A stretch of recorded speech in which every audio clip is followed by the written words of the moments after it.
네, 이번 시간은 B2B 세일즈 제5강, B2B 세일즈와 마케팅에 대해서 이야기를 하도록 하겠습니다.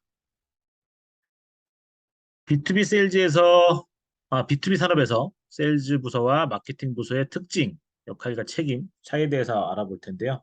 세일즈와 마케팅의 제대로 화학적 결합이 이루어진다면, 그야말로 드림팀이 될 수가 있는데, 드림팀이 되기 위한 조건이 무엇인지에 대해서 알아보도록 하겠습니다. 자, 고객 구매 여정, 뭐, 세일즈 퍼널, 마케팅 퍼널, 이렇게도 불리기도 하는데요. 고객이 제일 처음에 구매를 하기 위해서는 처음에는 어웨어니스 알아야 되겠죠. 인지를 하고, 이런 게 있구나, 라는 걸 안 다음에는 인터레스트, 관심을 갖게 되죠. 이거 우리랑 좀 연관이 있을 것 같은데, 사용해 볼 만한데, 라고 생각할 수가 있겠죠. 그 다음에 본격적으로 컨시더레이션, 어떤 고민을 고려를 하게 됩니다. 이거 한번 우리를 사볼까? 어떻게 할까라고 고려를 하다가 인텐트, 명확한 의지가 있는 거죠. 이제 근데 아시겠지만 이 인텐트가 의지, 살 생각이 있다고 해서 우리 제품만 있는 게 아니에요.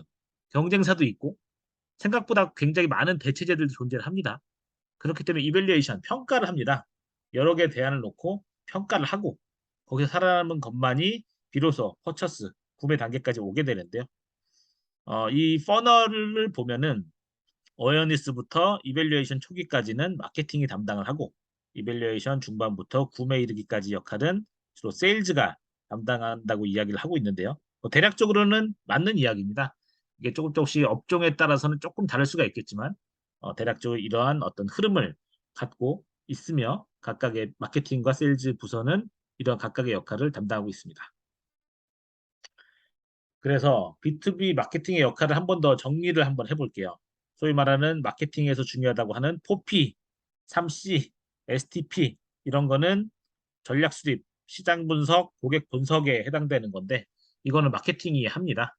프로덕트에 대한 개발에 대한 것도 하고 있고 프라이스, 가격 책정, 플레이스, 어디에 유통 같은 거죠. 프로모션, 어떻게 판매 촉진을 할 것인지 이런 거를 마케팅이 하고 있고요. 그 다음에 우리 회사 고객사, 우리 고객사에 대한 분석은 마케팅이 주로 해서 어떻게 우리 회사가 나아가야 될 것이냐, 어떻게 포지션을 할 것이냐, 시장을 어떻게 나누고 타겟팅하고 포지셔닝 할 것이냐, 이런 거에 대해서는 전반적으로 B2B에서도 똑같습니다. B2B나 B2C나 똑같고, 역시 다 경쟁사가 존재하기 때문에 그거에 맞춰서 마케팅 전략을 수립을 하는 이런 역할을 하고 있고요. 좀 더 이제 깊숙하고 현실적으로 들어가면은 리드, 잠재 고객을 만들어내고 육성을 하고 관리하는 역할을 한다고 보시면 될 것 같습니다. 회사가 계속적으로 성장을 하고 유지가 되려면 기존 고객은 가급적 유지가 되어야 되고 새로운 고객이 계속해서 만들어져야 됩니다. 그렇기 때문에 이메일 마케팅, 서치 엔진 옵티마이제이션, 뭐 검색 광고 여러 가지 그런 방법들을 통해서 잠재 고객을 끊임없이 찾아내는 게 중요합니다. 예를 들어서 광고 같은 걸 하지 않더라도 여러 가지 어쨌든 나라장터나 이런 입찰 관련된 정보를 끊임없이 확인하는 것도 결국에는 잠재 고객을 만들어내는 거라고 볼 수가 있겠죠. 그런 다양한 노트를 통해서 잠재 고객을 만들어내고 그 잠재 고객을 실질적인 고객이 될 수 있도록 육성을 하는 이런 일련의 과정을 마케터들이 한다라고 생각을 하시면 되겠습니다. 그래서 오른쪽 그림 보시면 아시겠지만 리드에서 타겟, 프로스펙트, 퀄리파이드, 컨버티드 해서 잠재 고객을 실제 고객으로 만드는 이런 일련의 과정을 마케터들이 하고 있다라고 보시면 되겠고요. B2B에서는 중요한 것들이 일반인 고객이 아니기 때문에 기술 세미나나 자료 같은 거를 굉장히 좀 중시합니다. 그래서 다양한 세미나, 컨퍼런스, 박람회, 전시회 이런 거를 기획해서 주도를 하고요. 거기서 사용되는 다양한 자료들, 백데이터들, 클리니컬 데이터들 이런 거를 준비하는 역할도 하고 있고요. 한편으로 B2B에서도 당연히 어떤 회사의 어떤 명성, 레퓨테이션, 관계 이런 게 중요하기 때문에 브랜딩의 업무도 담당을 하고 있습니다. 그러면 세일즈는 뭐 하냐? 세일즈는 아까 말씀드렸지만은 이밸류에이션부터 퍼처스에 해당되는 부분까지 담당한다라고 기본적으로 말씀 좀 드렸잖아요.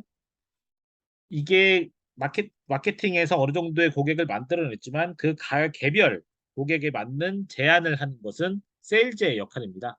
세일즈 제안서를 만들고 PT를 하고 그 다음에 데모 같은 걸 통해서 실제로 이 제품이 고객사를 위해 도움이 되는지 이런 걸 보여주는 게 필요하고요.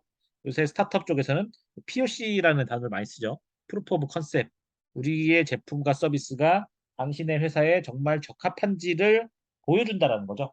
이 컨셉이 맞는지를 입증해주는 그런 거를 하는 거를 POC라고 좀 부르고 있고요. 이것도 역시 세일즈의 역할이라고 할 수가 있겠습니다.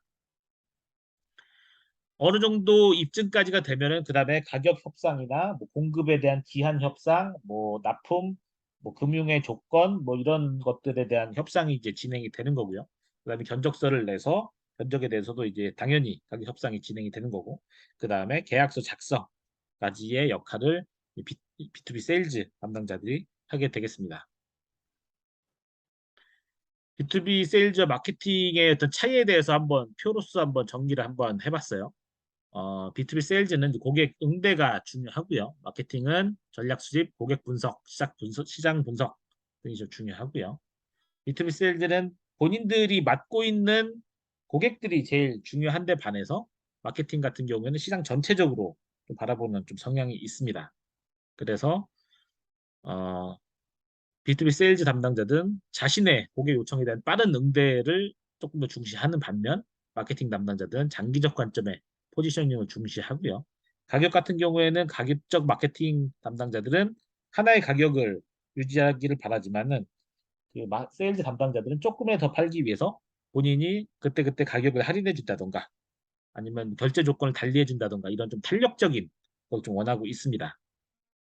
인센티브 같은 경우에 세일즈 담당자들은 뭐 개인 혹은 부서의 매출 실적에 따른 인센티브가 중요한데 마케팅 같은 경우는 회사 전체적인 걸 담당하는 경우가 많기 때문에 회사나 부서 차원의 전략적 실적에 따른 인센티브를 받는 경우가 많습니다. 세일즈 같은 경우에는 매출을 좀 더 중시하는 편이에요. 얼마를 매출을 달성해야 된다는 게 강한 반면 마케팅 같은 경우에는 이익을 조금 더 중시하는 경향이 있고요. 이건 물론 일반적인 내용이기 때문에 각 회사나 부서에 따라서 어느 정도 다를 수가 있다는 것을 말씀을 드릴게요. 상대방에 대한 불만, 마케팅이 현장을 모르는 상황에서 탁상 공론적인 업무를 시킨다. 마케팅이 제대로 된 잠재 고객을 발굴하지 못한다라는 게 세일즈가 갖고 있는 불만 사항이고요. 반대로 마케팅은 세일즈가 회사 차원의 전략적 활동에 관심이 없는 상황에서 본인의 실적 달성에만 몰두한다라고 생각하는 경향이 좀 있고요. 세일즈가 제대로 대응을 못해서 잠재 고객을 많이 놓친다라고 생각하는 경향이 있습니다. 자, 요약하면 이렇습니다. B2B 비즈니스에서 세일즈 부서와 마케팅 부서는 당연히 회사의 실적을 위해서 서로 협력하는 관계에 있습니다. 고객의 구매 여정에서 인지, 관심, 고려 같은 초기 단계 업무는 주로 마케팅이 담당하고요. 평가, 입증, 구매 업무는 세일즈가 주로 담당합니다. 구체적으로 마케팅 부서는 경쟁사 분석, 시장 분석, 고객 분석, 제품, 가격, 유통, 판촉 전략 수립, 잠재 고객 발굴 등을 수행하고요. 세일즈 부서는 제안, 프레젠테이션, 데모, 협상, 견적서 제출, 계약 확정 업무 등을 수행을 합니다. 세일즈와 마케팅 부서는 각자의 업무 특성이 있고 인센티브나 어떤 중요시하는 관점이 다르기 때문에 불협화음이 발생을 하는 경우가 있습니다. 그렇기 때문에 요새 중시하는 게 세일즈 마케팅 통합이라 그래서 세일즈 마케팅 인테그레이션 SMLI라고 하는데 이게 학계에서는 중요한 어떤 이슈 중에 하나로 자리 잡고 있습니다. 물론 중요한 것은 세일즈 마케팅이 하는 일 방식이나 이런 것들이 다르다고 해도 결과적으로는 고객의 목적에 맞는 온라인된 활동을 해야 된다라는 게 SMI의 목표이기도 한데요. 이거에 대해서는 나중에 또 다른 챕터에서 다루도록 하겠습니다. 오늘 강의는 여기까지 마치도록 하겠습니다. 경청해 주셔서 감사합니다.